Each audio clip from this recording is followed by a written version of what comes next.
The man who played Jesus broke Tom Cruise's ribs in 37 seconds. And Hollywood would never look at action stars the same way again. The studio lights of The Tonight Show blazed with their usual intensity as Tom Cruise leaned forward in his chair, that trademark grin splitting his face with practiced perfection. The audience hung on his every word, an energy he had cultivated across 4 decades of stardom. They were not just fans, but witnesses to his legend.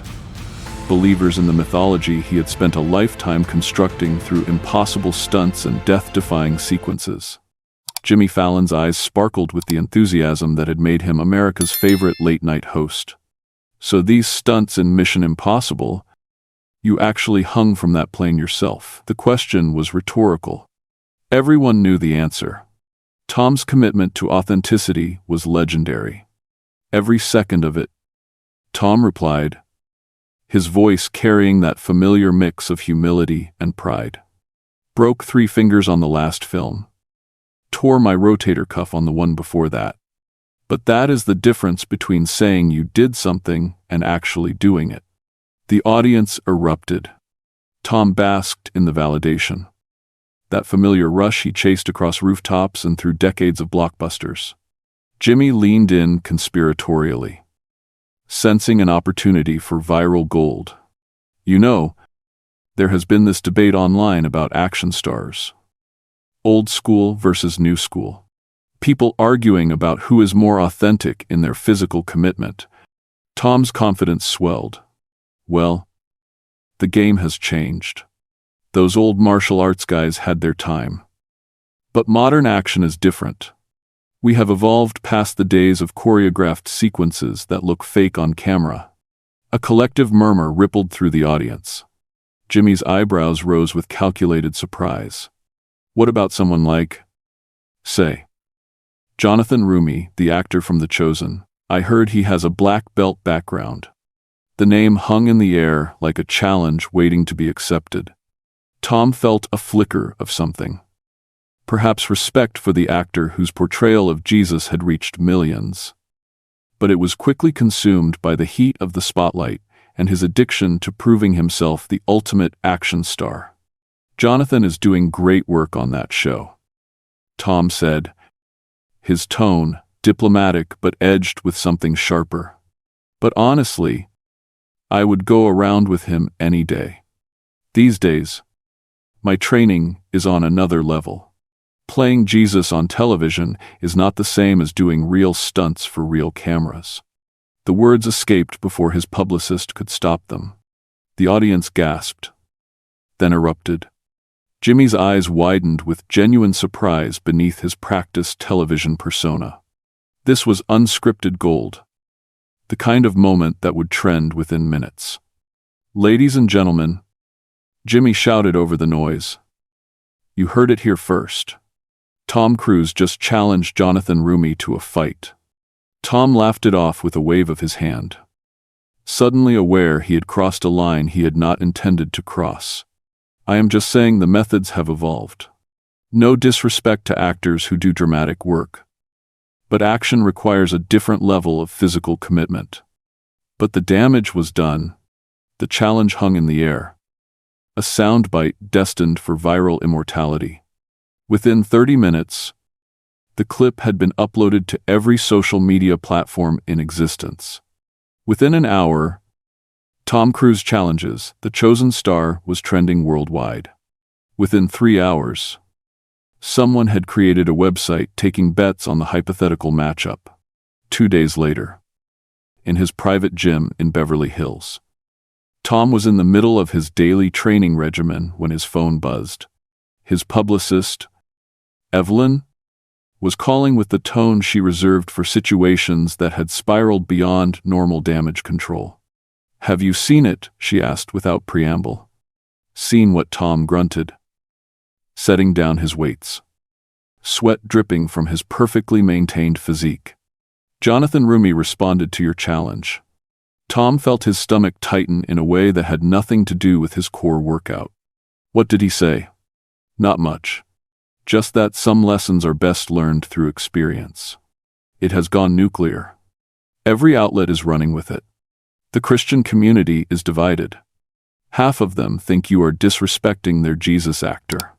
The other half wants to see if he can actually fight. Tom walked to the floor-to-ceiling windows, staring out at the perfect Los Angeles morning. It was just talk show banter. Eve. Not anymore, it is not. Alex Rivera called. He is organizing that martial arts charity gala next month. He wants to know if you would consider a friendly exhibition match with Jonathan for charity. All proceeds to veterans and youth programs. Tom's reflection stared back at him in the glass. Still fit at 62. Still defying the expectations of age. The man who did his own stunts. The authentic action star. The walking proof that dedication could conquer limitation. Tom. This is where you say, absolutely not. Evelyn said, her voice tight with concern. But something was stirring in him.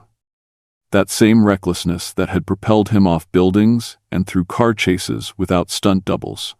The need to prove something that had driven him his entire career.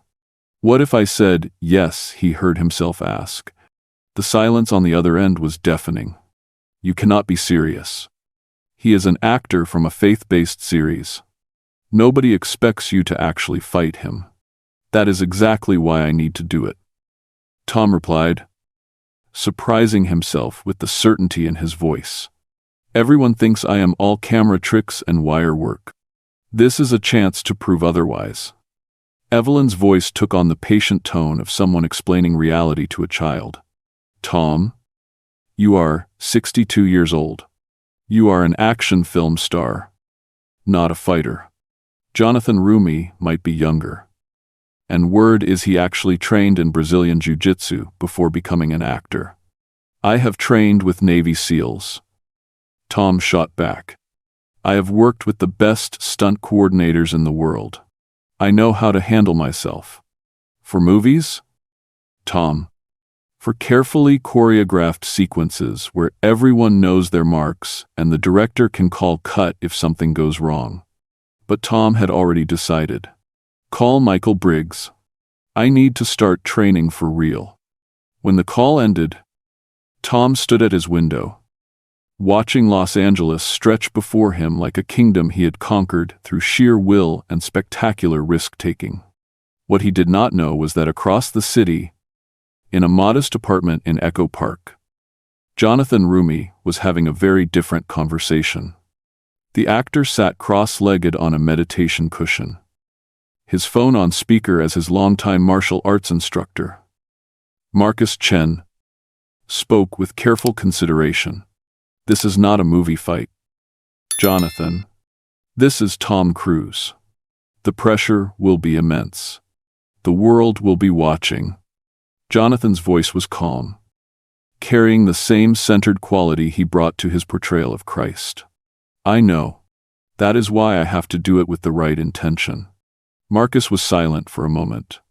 What intention is that? To show him the difference between performance and presence. Jonathan replied. Tom has built his career on pushing his body beyond limits. That is admirable.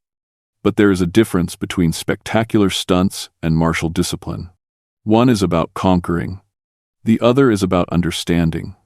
You sound like you are preparing to teach him a lesson. Marcus said, concern evident in his voice.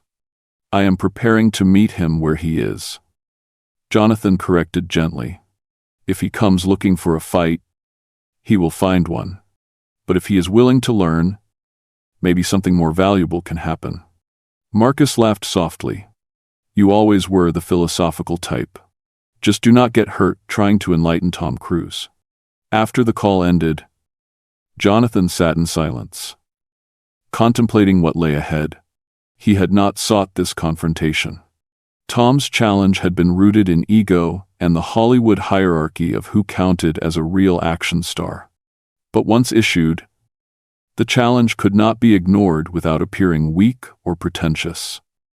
The actor playing Jesus too good to engage with secular Hollywood. The truth that few people knew was that Jonathan had trained in martial arts since his 20s, long before The Chosen had made him recognizable to millions. Brazilian jiu-jitsu, Muay Thai, and traditional karate had been part of his life for over 20 years. Not for roles or publicity, but for personal discipline and spiritual practice. Where Tom trained to look good on camera, Jonathan trained to understand himself. The contrast between their preparations over the following weeks would reveal everything about the different philosophies they embodied. Tom surrounded himself with specialists. Former UFC fighters brought in to teach him ground game. Boxing coaches to sharpen his hands. Nutritionists to optimize his performance. His training was intense, professional, expensive. Everything about it designed to turn him into a fighter in 4 weeks. Jonathan simply returned to his regular dojo in Silver Lake, the same place he had trained for 15 years. No special preparation, no media circus, just his usual practice under Marcus Chen's guidance. Refining techniques he had spent 2 decades developing. His training partners were not hired professionals, but fellow students. School teachers and social workers and veterans who came to the dojo seeking balance rather than glory. Michael Briggs stood in Tom's home gym 3 days later. His weathered face a mask of concern that decades of Hollywood stunt work had taught him to hide poorly. At 68, the veteran coordinator had choreographed impossible sequences for every major action star of the past 30 years. He had made careers look death-defying while keeping actors relatively safe. But this was different. This is not a stunt, Tom, Michael said, watching his longtime collaborator hammer the heavy bag with impressive but ultimately futile intensity. This is not choreographed. There are no camera angles to hide behind. No editing to make you look better than you are. Tom did not break rhythm. His fists connecting with the bag in combinations he had learned from a UFC coach the previous week. I know what I am doing. I have been training with the best. Michael stepped closer, his voice dropping to the tone he reserved for moments when ego threatened safety. No. You do not. I have worked with actors and I have worked with fighters. They are different species. You are trying to become in 1 month what Jonathan has been for 20 years. I have trained with Navy SEALs for Top Gun, Tom replied, irritation flickering across his famous face. I have worked with Special Forces consultants for Mission Impossible. I know how to prepare. For movies, Tom.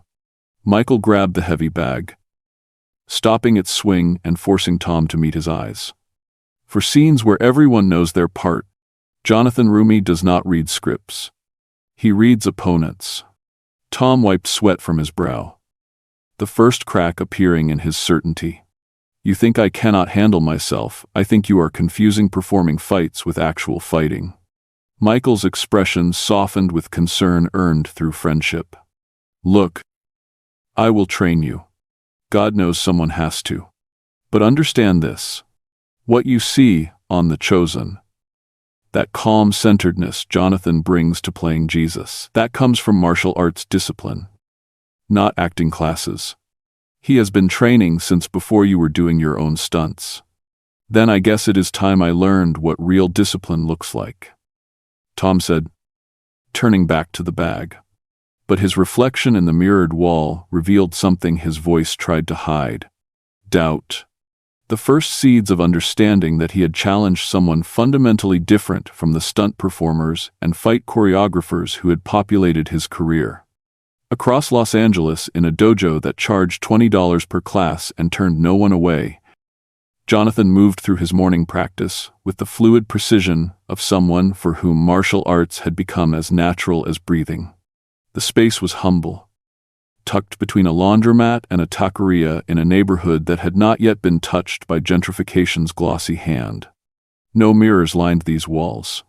No expensive equipment filled the corners. Just clean mats and the focused energy of people seeking something more valuable than Instagram content. Marcus Chen watched his longtime student flow through a complex jiu-jitsu sequence. Each transition smooth as water, each movement containing the perfect amount of force and no excess. When Jonathan finished, he sat in meditation for 5 minutes, his breathing returning to baseline with practiced ease. "The media is having a field day with this," Marcus said when Jonathan finally opened his eyes. "They are calling it David versus Goliath. The faith community actor against Hollywood's action king." Jonathan smiled faintly. "They have the story backwards. Goliath was the one who relied on spectacle and reputation. David was the one who understood what was actually required." "Are you comparing Tom Cruise to Goliath?" Marcus asked, amusement in his voice. "I am saying size and reputation do not determine outcome. Preparation and presence do." Jonathan rose to his feet with minimal effort. No wasted motion. "Tom has spent his life learning how to make danger look real. I have spent mine learning how to respond to actual danger. Those are not the same skill sets. He is going to come in aggressive, trying to overwhelm you quickly," Marcus observed. "Like most people who train for a specific event rather than as a way of life. Then I will let him tire himself out." Jonathan replied with the calm of someone who had fought enough to know that the first person to lose composure usually loses the fight. "The question is not whether I can handle his aggression. The question is whether he can handle finding out it does not work." The contrast between their preparations became starker as days passed into weeks. Tom's training intensified to the point of obsession. He brought in a sports psychologist to work on mental toughness. He hired a masseuse to keep his aging muscles pliable. He consulted with a nutritionist who designed meal plans optimized for performance in exactly 4 weeks. Everything was measured, calculated, controlled. Yet in sparring sessions with the professional fighters he had hired, Tom found himself consistently overwhelmed. His movie training, impressive as it looked, proved inadequate against people who actually knew how to fight. His combinations, perfect for camera, were too telegraphed for real combat. His defensive movements, designed to show his face for dramatic impact, left him exposed to counters that came faster than film fighting had prepared him for. "Again," commanded Julian, the 28-year-old MMA fighter Tom had hired for $20,000 to serve as his primary sparring partner. "This time keep your right hand up. Your face is open every time you throw the left hook." Tom reset, frustration building behind his professional composure. The training had become the most humbling experience of his career. In movies, he was always the hero, always triumphant, always in control.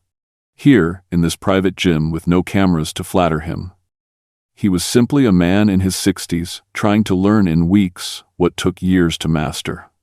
The buzzer sounded. Julian circled with the efficient movement of someone who had been fighting since childhood. Tom maintained his guard, trying to implement everything Michael had taught him. Julian feinted left, then snapped a jab that caught Tom flush on the cheek. Not hard enough to injure, but sharp enough to sting his pride. "Counter. Do not retreat." Michael called from ringside. Tom surged forward, throwing the combination he had practiced 10,000 times that month.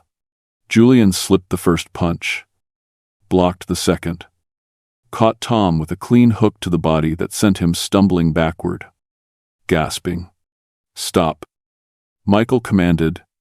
"Tom, you are still performing. There is no camera. There is no audience. You need to react, not demonstrate." Tom's frustration finally boiled over. "I have been doing my own stunts for 40 years. And that is the problem," Michael replied, his voice level but firm. "You have spent decades learning how to make fights look real for cameras. Jonathan spent that same time learning how to make fights be real. Different worlds, different outcomes." Tom grabbed a towel, wiping sweat and the first traces of blood from his face. His reflection in the gym mirror showed a man still impressively fit for his age, still determined, but for the first time in his career, genuinely uncertain. On film sets, he controlled every variable. Each sequence was rehearsed until perfect, each move designed to showcase his abilities. Here, with no editing to save him and a fighter half his age exposing his limitations, the illusion was slipping away like water through grasping fingers. "We have got 2 more weeks," Michael said, softening his tone. "But Tom, you need to understand what you are walking into. This is not a villain you defeat in the 3rd act. This is Jonathan Roumie, and everything I have learned about him suggests he is the real thing." Tom stared at his reflection, seeing not Tom Cruise, the action star, but Thomas Mapother, the kid from Syracuse who had spent a lifetime trying to prove he was more than his limitations suggested. For the first time since issuing the challenge, he wondered if pride had led him somewhere his ability could not follow. Meanwhile, in the simple dojo where Jonathan trained, a different kind of preparation continued. No intensity, no obsession, just the steady accumulation of presence that came from practice, unconcerned with outcomes. When a reporter from Variety somehow tracked down the location and showed up requesting an interview, Jonathan politely declined. When a producer from ESPN wanted to film his training for a pre-fight special, he suggested they donate to the charity instead. When his agent called about leveraging the publicity for better roles, Jonathan gently reminded him that the point was not publicity but showing up authentically for whatever the event required. The only interview Jonathan granted was to a small Christian podcast. And even then, he spoke more about the importance of discipline in spiritual life than about the upcoming exhibition. When asked directly about Tom's challenge, his response was characteristically measured. "Tom is an extraordinarily dedicated performer. His commitment to his craft is admirable. This event is an opportunity for both of us to support good causes. Everything beyond that is just noise." But beneath the calm exterior, Jonathan understood exactly what was coming. He had faced enough opponents to recognize the pattern. Tom would come in fast and aggressive, trying to overwhelm quickly, relying on the physical conditioning that had made him famous. When that failed, as it inevitably would against someone with Jonathan's experience, Tom would be forced to confront a truth his career had allowed him to avoid. That spectacle and substance, while sometimes aligned, were fundamentally different things. The question was not whether Jonathan could handle Tom's attack. The question was whether Tom could handle the lesson that followed. The night before the exhibition, Tom sat alone in his Beverly Hills mansion, ice pack pressed against his bruised ribs from that afternoon's final sparring session. Julian had caught him with a body shot that left him gasping, a preview of what awaited if he made the same mistake against Jonathan. The house around him was silent except for the hum of expensive climate control. All 30 rooms empty of everyone but himself and his spiraling thoughts. His phone showed hundreds of messages, supportive texts from fellow actors, worried calls from friends who thought he had lost his mind, memes and commentary from millions of strangers who had turned his moment of ego into global entertainment. He ignored them all, staring instead at footage he had found of Jonathan training. Not the polished clips from The Chosen, but grainy video from tournaments years ago when the actor was still unknown. What struck Tom was not the technical skill, though that was evident, but the quality of presence Jonathan brought to each exchange. Even in competition, even under pressure, there was a centeredness that transcended the physical contest. No wasted motion, no excess emotion, just complete engagement with the moment, unburdened by need to prove anything beyond what the situation required. Tom thought about his own relationship with physical performance, how every stunt and sequence had been designed as much to demonstrate his commitment as to serve the story, How many broken bones had he accumulated, not because they were necessary, but because they proved something to audiences, to critics, to himself? How much of his legendary dedication was authenticity, and how much was the most elaborate performance of all? Michael's words from earlier that day echoed in his mind.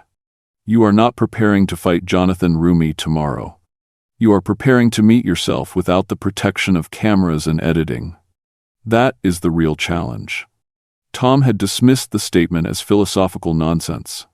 Now, alone with his bruised ribs and honest reflection, he wondered if Michael had seen something he had been avoiding his entire career. Across the city, in his modest apartment, Jonathan sat in meditation, his breathing slow and measured. Marcus had stopped by earlier with last-minute technical advice. But Jonathan had gently redirected the conversation. The technique was already there, refined through 20 years of practice. What mattered now was intention, the spirit with which he entered this encounter. He thought about Tom, about the pressure the older actor had placed on himself with this challenge. Hollywood's ultimate action star, betting his carefully constructed image on a charity exhibition against someone most people still thought of primarily as the guy who played Jesus on streaming television. The desperation in that calculation was almost heartbreaking. Tom had built a career on transcending limitation, and now he had created a situation where limitation could not be hidden by clever cinematography. Jonathan felt no animosity toward Tom. The challenge had been issued from ego. Yes. But ego was just fear wearing different clothes. Fear of irrelevance.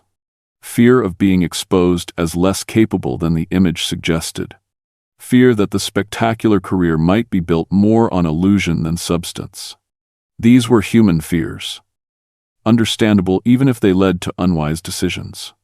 When Marcus had asked earlier what Jonathan hoped would come from tomorrow's exhibition, his answer had been simple.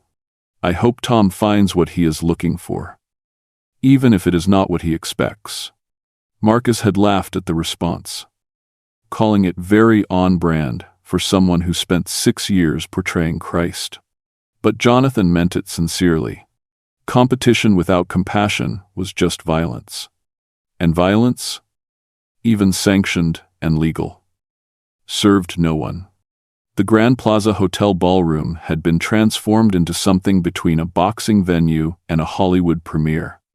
Crystal chandeliers cast golden light over tables where entertainment industry royalty mingled with martial arts legends and representatives from the veteran and youth charities that would benefit from the evening. At the center, a regulation training mat replaced the usual dance floor, stark and waiting under focused spotlights. Outside, the red carpet arrival created predictable chaos. Limousines discharged celebrities while photographers shouted for attention and fans pressed against security barriers. Alex Rivera, the event organizer, worked the media line with practiced enthusiasm, his designer tuxedo catching every flash. This has exceeded our wildest expectations, he told an Access Hollywood reporter. We have raised over $3 million already, and the exhibition has not even started. Inside, Dana Lee adjusted her earpiece, reviewing notes for her commentary position. The former championship fighter turned broadcaster had been covering martial arts for 2 decades. But this event defied normal categories. Not quite sport. Not quite entertainment. Something hovering in between that she found both fascinating and concerning. Testing. Check 1 2. She said into her microphone. Dana Lee ready at commentary 1. Her producer's voice crackled through the earpiece. Tom's car just pulled up. Jonathan is 3 minutes behind. We go live in 20. Dana nodded, scanning the rapidly filling room. The energy was unlike anything she had felt before.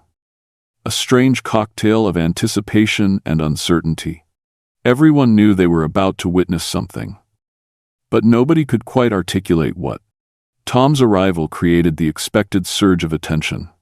He emerged from his limousine in fighting attire that somehow managed to look both professional and camera-ready. Compression shirt emphasizing his famously maintained physique. Professional-grade gloves already on his hands. Lightweight training pants tapered at the ankles. Every element chosen for maximum visual impact. "Tom. Are you nervous?" a reporter called. Tom flashed his trademark smile, waving to fans as Michael guided him through the media gauntlet. "Just honored to support such important causes," he replied with practiced ease. "Any message for Jonathan Roumie?" another reporter shouted. Tom's smile held, but something flickered behind his eyes. "Just grateful for the opportunity to share the mat with someone who takes his craft seriously." The crowd's attention shifted as an unremarkable silver sedan pulled up behind the limousine. Jonathan emerged wearing simple training clothes, his movements unhurried. Unlike Tom's orchestrated arrival, he moved through the photographers with minimal acknowledgement, his focus seemingly internal rather than external. "Jonathan, look this way," the photographers called with increasing insistence. But he passed without playing to their cameras, offering only a small nod of general acknowledgement. The contrast was immediate and telling. Tom had arrived as Tom Cruise, the global phenomenon. Jonathan had arrived as himself, neither amplifying nor diminishing his presence for the occasion. Inside, their paths converged in the green room. Tom, surrounded by Michael and his physical therapist, and Evelyn running last-minute publicity points, was reviewing strategy when Jonathan entered. Alone, the room fell silent. Tom stepped forward, hand extended, his smile bright but not quite reaching his eyes. "Jonathan, thanks for doing this. For the charity, I mean." Jonathan took his hand with a firm grip, his gaze steady and evaluating. "Tom," he said simply. Just the name. No elaboration. The simplicity created an awkward pause that Tom rushed to fill. "I have been training hard for this. Hope I can make it interesting for everyone watching." Jonathan's expression remained neutral, but something shifted in his eyes. Perhaps recognition of the chasm between their understandings of what was about to happen. "I am sure you have," he replied, then moved past toward his preparation area. Michael pulled Tom aside, keeping his voice low. "Remember what we talked about. This is not about winning." Tom nodded, but his eyes followed Jonathan across the room. The actor who had played Jesus for 6 years moved with quiet confidence, unbothered by the cameras documenting his every gesture, unconcerned with the pressure that was making Tom's heart race despite his outward calm. "He is not your co-star," Michael added, his weathered hand gripping Tom's shoulder. "He is the real thing. And in about 20 minutes, you are going to understand exactly what that means."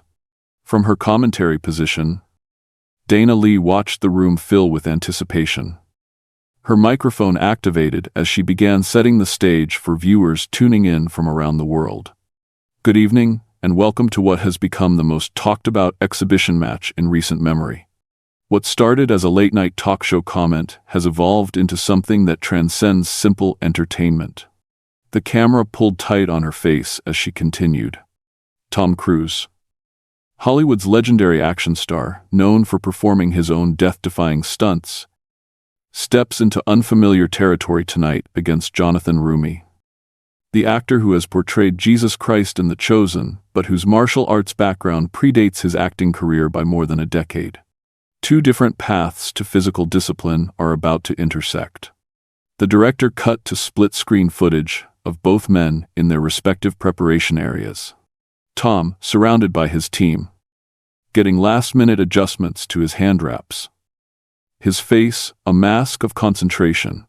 Jonathan sitting alone in meditation, his breathing measured and deep, his expression serene. "What we are witnessing," Dana explained to her audience, "is not just a physical matchup, but a philosophical one.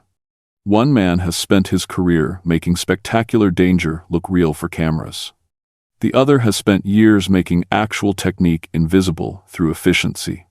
The question is not who is tougher, but whose approach to physical discipline will prove more effective when spectacle meets substance.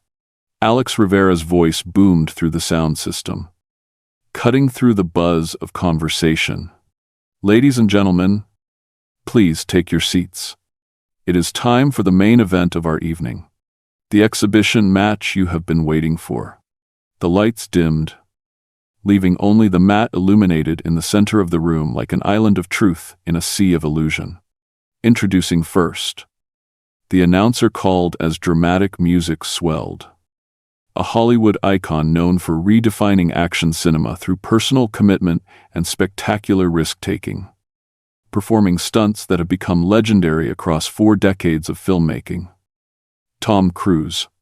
Spotlights swept the room, settling on Tom as he emerged from the preparation area. He moved toward the mat with the confident stride of someone who had walked countless red carpets. Acknowledging the thunderous applause with raised fists. He looked every inch the action star. His physique impressive for any age.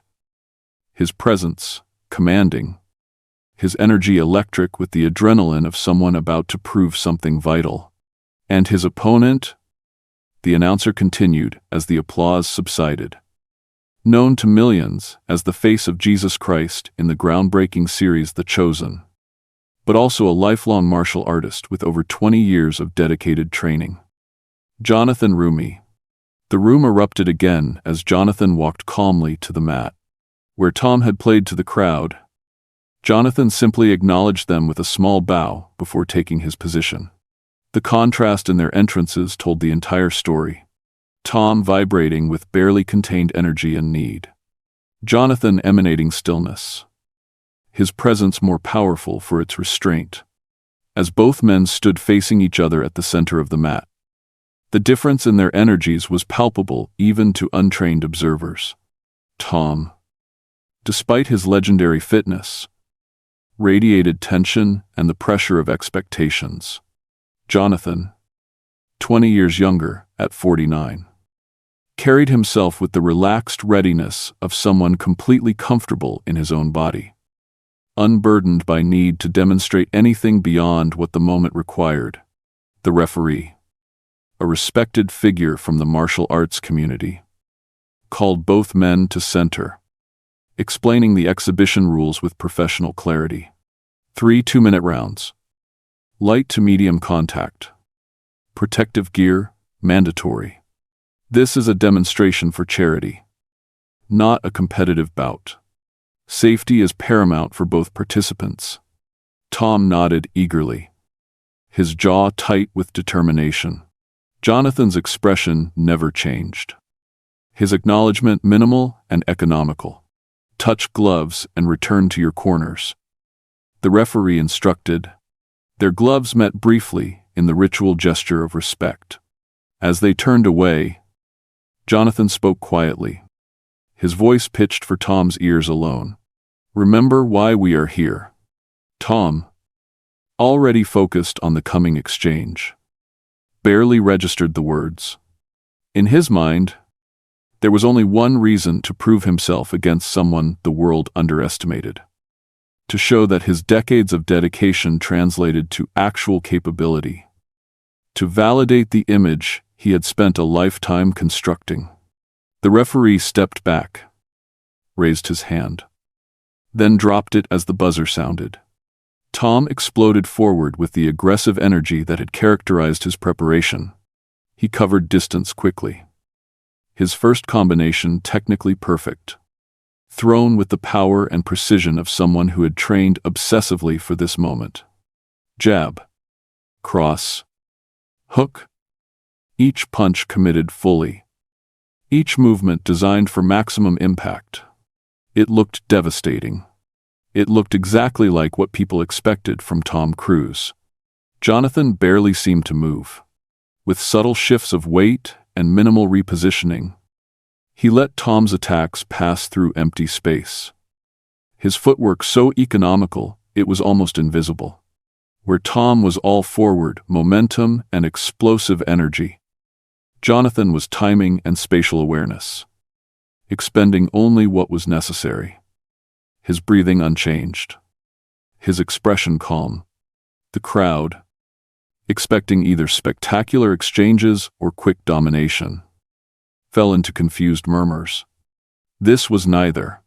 It was a masterclass in different languages of movement. What we are seeing, Dana Lee explained to viewers, is the fundamental difference between training for cameras and training for effectiveness. Tom's movements are larger, designed to read dramatically. Jonathan's are minimal, focused on result rather than appearance. Tom pressed forward, frustration building as his attacks. Moves that had looked powerful in training seemed to evaporate before making contact. He threw another combination, this time adding a spinning technique he had learned from his UFC coach. Something spectacular that had impressed everyone in his gym. Jonathan, reading the telegraphed movement from its inception, simply stepped offline and let Tom spin into empty space, his momentum carrying him past his target. The adjustment was so subtle most viewers missed it. But Tom felt the humiliation of attacking air while his opponent moved like water around him. He reset, trying to implement Michael's advice about patience. But the pressure of the moment and the crowd and the cameras and his entire identity riding on this performance pushed him forward again. Another combination, more desperate now, trying to land something, anything, to prove he belonged in this space. Jonathan, sensing the desperation, added the slightest counter. As Tom threw his right hand with full commitment, Jonathan slipped inside the punch and placed his left glove against Tom's ribs. Not a full strike, just a placement, a touch that said, "I could do more if I chose." Tom felt it land, felt the precise targeting, felt the message contained in that gentle contact. He backed off, circling now, trying to find an angle that would work. His breathing was already labored, not from exertion, but from the stress of nothing connecting, of fighting shadows, of feeling control slip away with each passing second. Jonathan maintained his center, his footwork minimal, his hands in perfect position, waiting with the patience of someone who had fought enough to know that aggression eventually created openings. Tom launched another attack, trying to overwhelm through volume what he could not achieve through precision. 7 punches thrown in quick succession, a flurry that had looked impressive in training, that had made Julian nod with approval. Jonathan absorbed 2 on his guard, slipped 3 completely, and countered the remaining 2 with perfectly timed blocks that redirected Tom's force back into his own structure. Then Jonathan moved. Not dramatically, not with the explosive energy Tom had been bringing, but with the efficient purpose of someone who saw an opening and took it. He closed distance in 2 steps that seemed like one, his timing so precise that Tom barely registered the approach before he felt the impact. Jonathan's right hand, not thrown with movie fight drama but delivered with technical perfection, landed on Tom's ribs, exactly where he had placed the earlier touch. This time it was not a message. It was a statement. The controlled strike, still well within exhibition rules but carrying real force, compressed Tom's ribcage in a way that made his entire nervous system light up with warning signals. Not quite a break. The impact was too measured for that, but a deep bruise that would announce itself with every breath for weeks to come. Tom gasped, his hands dropping instinctively to protect the area. His perfect form abandoned for the primitive need to guard against pain. The buzzer sounded, ending round 1. Tom stumbled back to his corner, one arm wrapped protectively around his ribs, his face showing the first cracks in his professional composure. Jonathan walked calmly to his corner, his breathing unchanged, his expression neutral. He had delivered exactly the lesson he intended. Not through dominance, but through demonstration.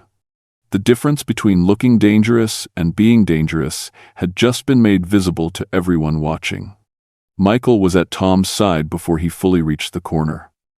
Water bottle ready. His experienced hands already assessing the damage. "Let me see," he said quietly, his fingers probing gently through the compression shirt. Tom winced. The pain sharp enough to cut through his adrenaline. "I cannot touch him," Tom muttered, frustration and shock mixing in his voice. "Nothing connects. He moves like smoke. Because you are still fighting for cameras," Michael replied, his tone urgent but not unkind. "You are thinking about how your combinations look instead of whether they work." Notice how he never moves more than necessary. No wasted motion. No showmanship. Just efficiency. Tom took the water bottle, each swallow reminding him of the damage to his ribs. "So, what do I do?" "Stop performing," Michael said, meeting his eyes with the intensity of someone who had seen this moment coming and tried to prevent it. "Start listening to what he is teaching you. Because whether you realize it or not, that is what he is doing. Teaching. Not fighting." Tom wanted to argue. Wanted to insist he could still win this. Could still prove what he had come to prove. But the throbbing in his ribs and the effortless way Jonathan had landed that strike made argument feel hollow. Across the mat, Jonathan sat in his corner alone. Declining water. His breathing unchanged from when the round began. His eyes were closed briefly.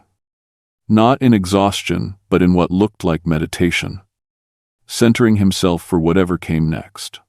When he opened them, his gaze found Tom's across the distance. And something passed between them. Not hostility, but recognition. Jonathan had delivered his message.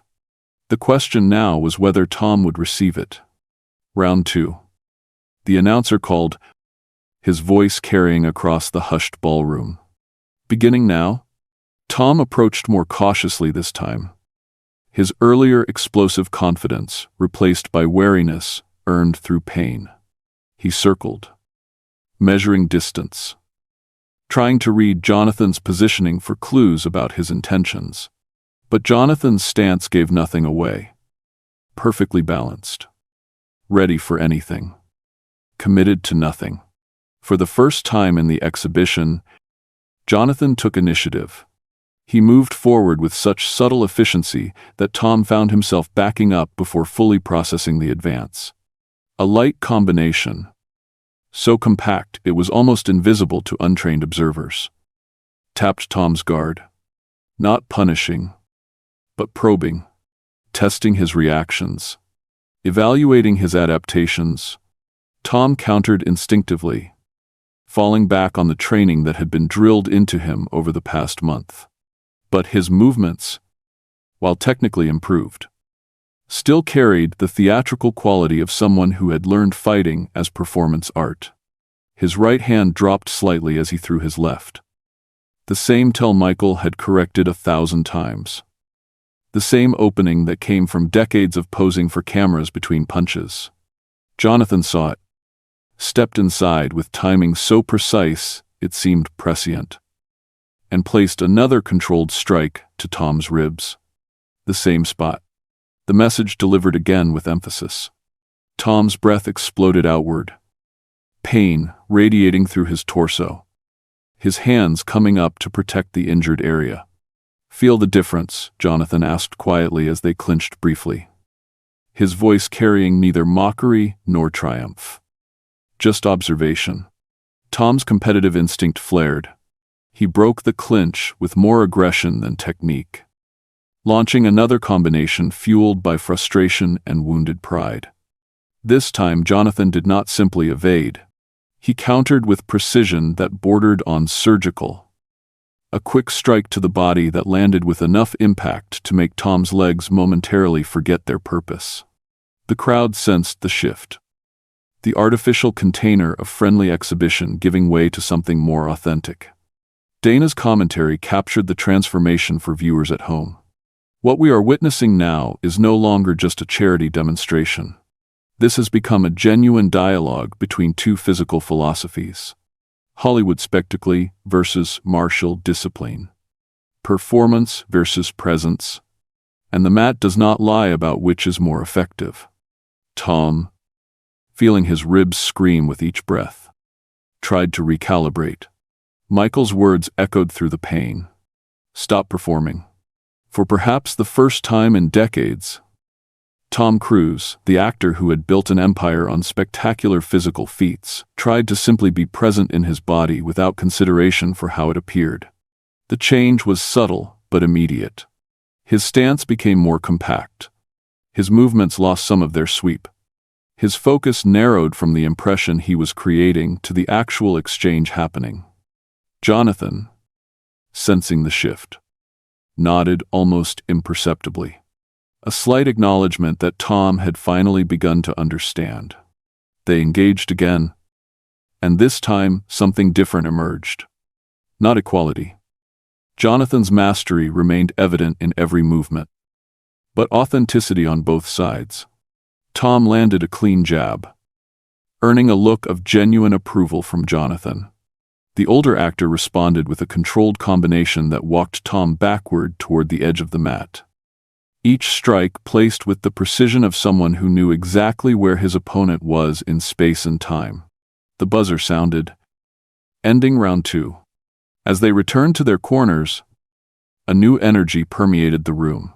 What had begun as spectacle was evolving into something unexpected. A real moment of transmission between different generations and approaches to physical discipline. He is not fighting me, Tom said to Michael, realization dawning through the fog of pain and exertion. He is educating me. That is what real masters do. Michael replied, relief evident in his voice that Tom was finally understanding. The question is whether you are ready to accept the lesson. Tom's eyes found Jonathan across the mat.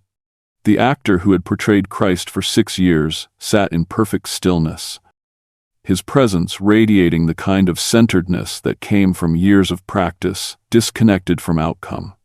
No team fussing over him. No adjustments needed. Just being.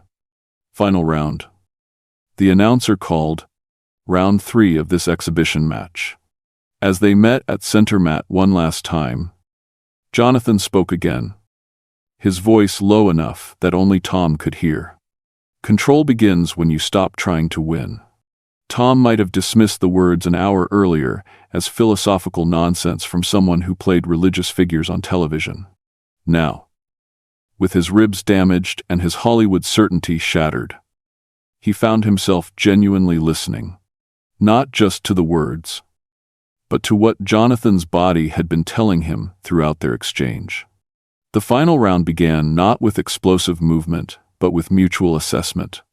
Tom had abandoned his need to look dominant. Jonathan maintained his efficient minimalism. They circled, engaged, separated, a conversation without words about discipline and presence and the difference between spectacle and substance. Then Tom attempted something new. Not a movie technique designed for visual impact, but a genuine fighting approach born from actual adaptation. His movement was tighter, his intention clearer. Jonathan acknowledged the change with the faintest smile, then responded in kind. The exchange that followed was the most authentic of the match. Tom connected with a clean combination that demonstrated real understanding. Not of fighting as performance, but fighting as communication. The crowd, sensing the moment's legitimacy, fell into appreciative silence. Jonathan's response was measured but definitive. He slipped Tom's next attack with minimal movement, reading the telegraph before the punch was thrown, and countered with a perfectly timed strike to Tom's ribs. The same injured spot, the same precise targeting, but this time with slightly more force. Still controlled within exhibition rules, but carrying a message that went beyond technique. This is what mastery looks like. This is the difference between decades of performance and decades of practice. Tom felt something shift in his ribcage.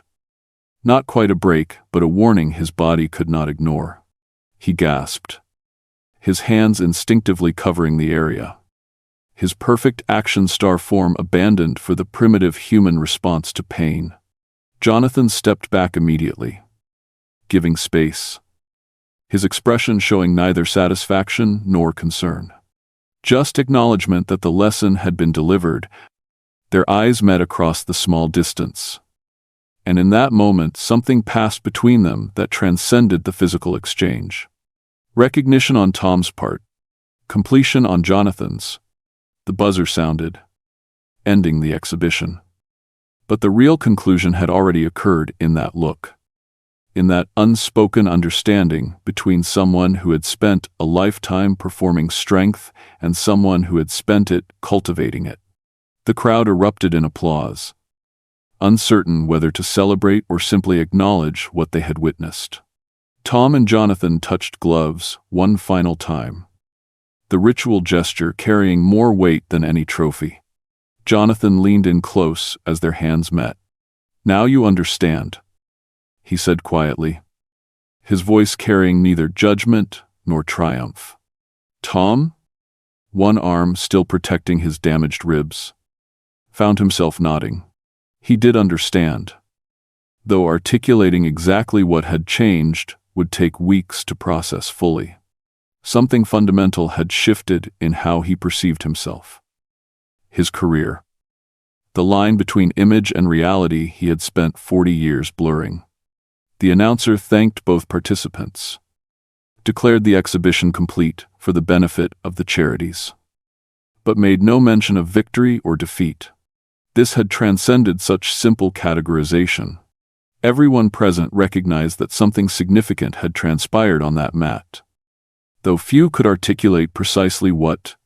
Medical staff appeared as Tom left the mat, his movement careful now, each breath a sharp reminder of Jonathan's precision. They guided him to a private room where a doctor waited, the space suddenly quiet compared to the noise of celebration continuing in the ballroom. "I need to go back out there," Tom insisted through gritted teeth, even as the doctor's probing fingers confirmed what his body already knew. "You have at least 2 cracked ribs, possibly 3, the doctor said, her expression professional but concerned. "You need imaging, rest, proper treatment. This is not something you walk off." Tom shook his head, a gesture that sent fresh waves of pain radiating through his torso. "Just stabilize it enough that I can thank people properly. I cannot disappear now." Michael stood nearby, worry etched into every line of his weathered face. "Tom, nobody expects you to go back out there. The exhibition is over."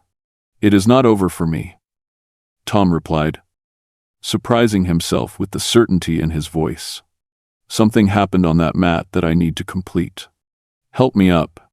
The doctor applied a compression wrap, each winding of the elastic both relieving and restricting. A physical manifestation of the limitation Tom had finally been forced to acknowledge.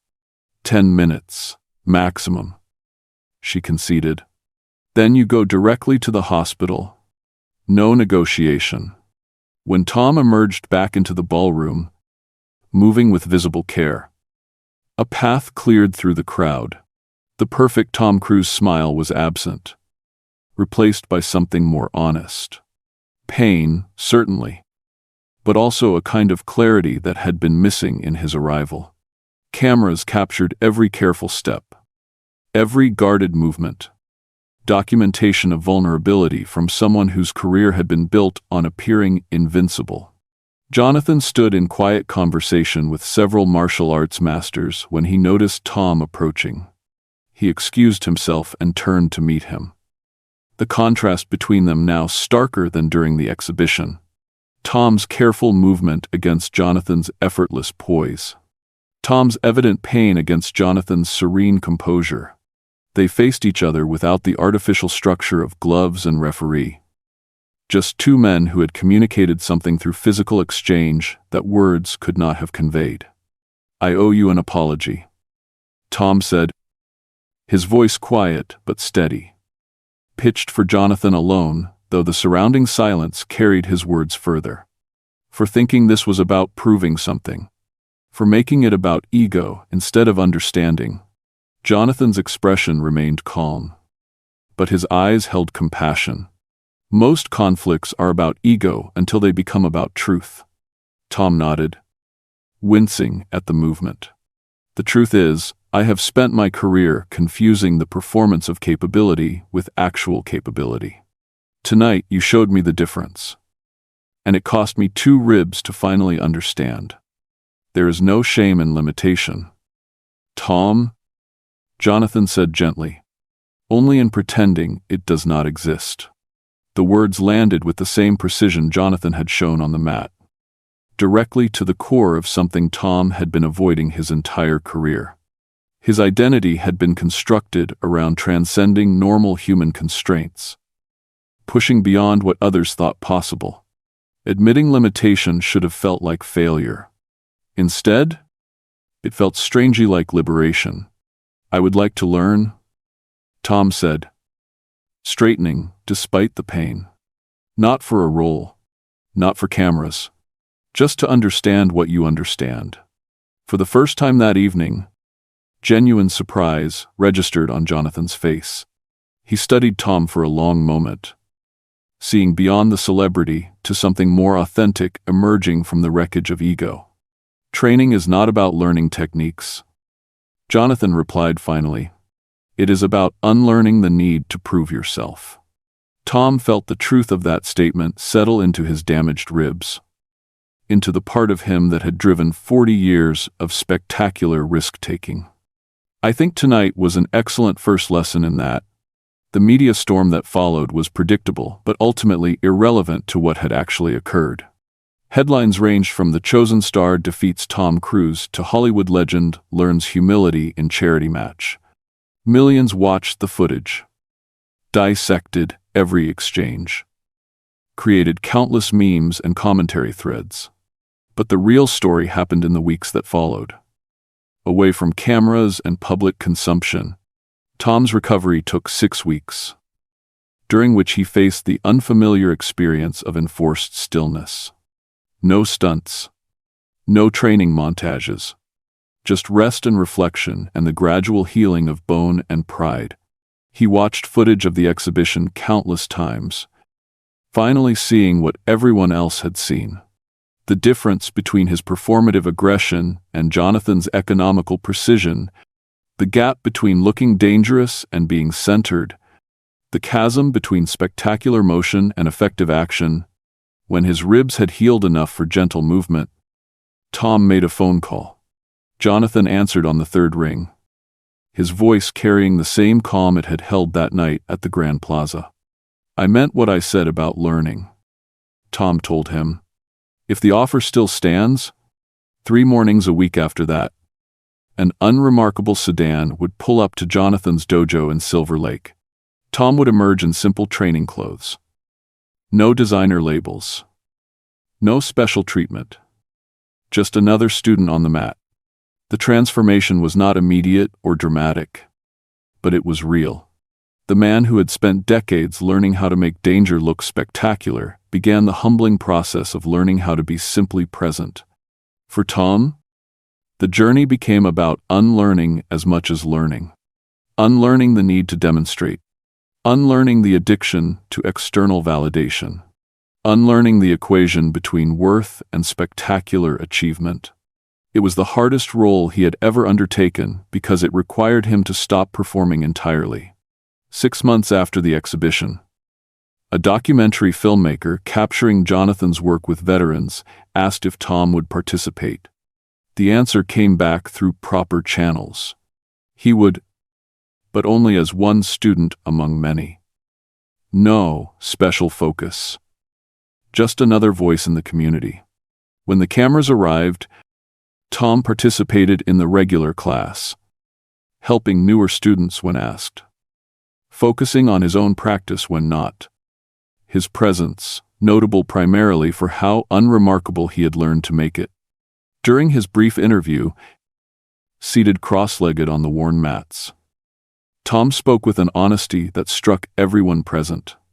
What happened that night was not about fighting. It was about recognizing the difference between performing strength and cultivating it.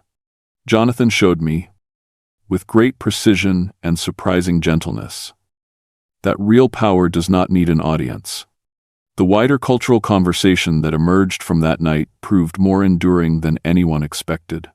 In an age of performance and image curation, of carefully managed personas and spectacular displays, two men had engaged in something authentic, one seeking validation through dominance, the other offering education through restraint. The encounter became a parable about substance versus spectacle that resonated far beyond martial arts or Hollywood. For Jonathan, the episode changed little. He continued teaching at his modest dojo, working with veterans and troubled youth, embodying the principles he had demonstrated that night. When asked about Tom in interviews, his response was always the same. Everyone is on their own journey toward understanding. Some people need dramatic lessons. What matters is whether they learn from them. For Tom, everything had changed. Not his career in the traditional sense. Scripts still arrived. Productions still wanted him. But his relationship to all of it had fundamentally shifted. In meetings with directors, he asked different questions about truth in action rather than spectacle and sequences. On sets, he advocated for authenticity over visual drama. In interviews, he spoke about the value of knowing your limitations as clearly as your capabilities. The strongest opponents we face, he told a journalist a year later, are not other people. They are our own illusions about ourselves. Jonathan taught me that through the most effective teaching method possible, direct experience. 2 cracked ribs were a small price to pay for finally understanding the difference between image and substance. The exhibition had lasted only 6 minutes across 3 rounds, but its lessons continued unfolding years later. In that brief exchange, something rare had occurred in modern culture. A genuine moment of transmission. Teaching. Transformation. One man had challenged another from ego. The other had responded with wisdom. And somehow, impossibly, both had emerged elevated by the encounter. Thank you for following this story. Let us know in the comments below if this story has moved you and you would like to stand with us in bringing more voices of truth and hope to light. Please consider supporting our work. Even the smallest gift helps us continue creating and sharing these powerful stories. You can find the donate link in the description. And of course, do not forget to subscribe so you will not miss the next chapter we are preparing for you.